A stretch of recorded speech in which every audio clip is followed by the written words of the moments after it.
So I'm packing up my office at the moment because we are moving. We're leaving this tiny house and we're moving to a much, much bigger one where I will have a much bigger studio space and making videos is just going to be 10 times easier, which I'm really looking forward to.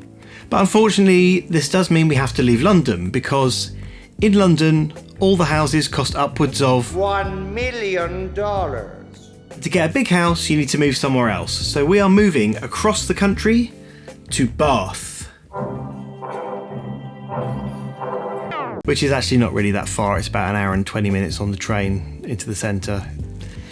But anyway, I'm packing up all my gear at the moment, and it's made me realise I've got quite a lot of it.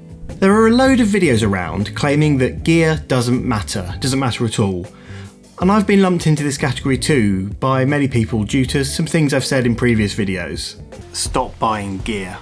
And as a general rule to go by, it's a good philosophy. Too many people can become obsessed with what they don't have, and it can hold them back because gear can be distracting from what's important in image making. It can take you away from your storytelling. But the truth is that the gear you own really does matter, but possibly not for the reasons we're led to believe. So let's back up a little. If there's one thing that being a YouTube photographer has taught me is that people love absolutes.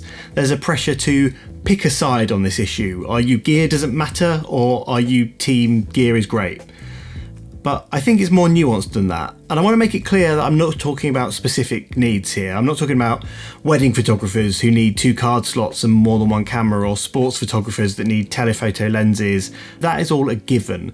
If you make a specific style of imagery, you obviously need the appropriate equipment for that genre. I'm not talking about that. I'm talking more generally because there's a factor that a lot of people overlook, and it's the biggest determining factor over getting good quality images.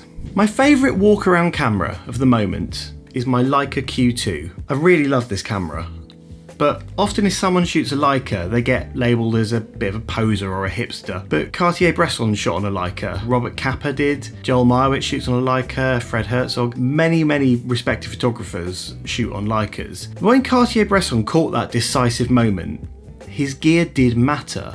But not because of high resolution images or great dynamic range or super sharp motion capture. It's because he was comfortable with his camera. And this is why gear matters. Because by far the biggest determining factor in making either good or bad images is the photographer. And you will take your best images with the camera you enjoy using the most. The idea that the ergonomics and the aesthetics of a camera don't matter, that it's something for hipsters or posers, it's a short-sighted and untrue opinion. Because a camera that makes you want to pick it up and use it is a camera that will make you take more photos.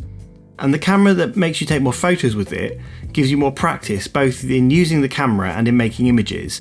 And there's no better way to learn something than by actually practicing something. Now, the camera that is right for you will differ depending on who you are. It could be a medium format film camera, it could be a Leica, it could be a DSLR, it could be your phone. I like my Leica Q2. I like the quality of images it produces, I like the colours. But more importantly, it makes me want to pick it up and it makes me want to go out and shoot. There's something about this camera that works for me and makes me work intuitively. But that doesn't mean it will be right for you. And I know a lot of people who really don't like this camera. I know a lot of people who didn't get on with it. Finding that particular camera that works for you is part of finding your own voice in photography. And that's important. Be your own person. Tell your own story. It's what's inside your head that makes the best images. It's your unique vision, your creativity. The reason gear matters is that if you have the wrong gear, it can demotivate you and make you not want to shoot. But when you find that camera that feels like an extension of you, that's when you can start to visualize and you can start to feel those images. That's when you will make your best work. So, yes, I think gear certainly does matter.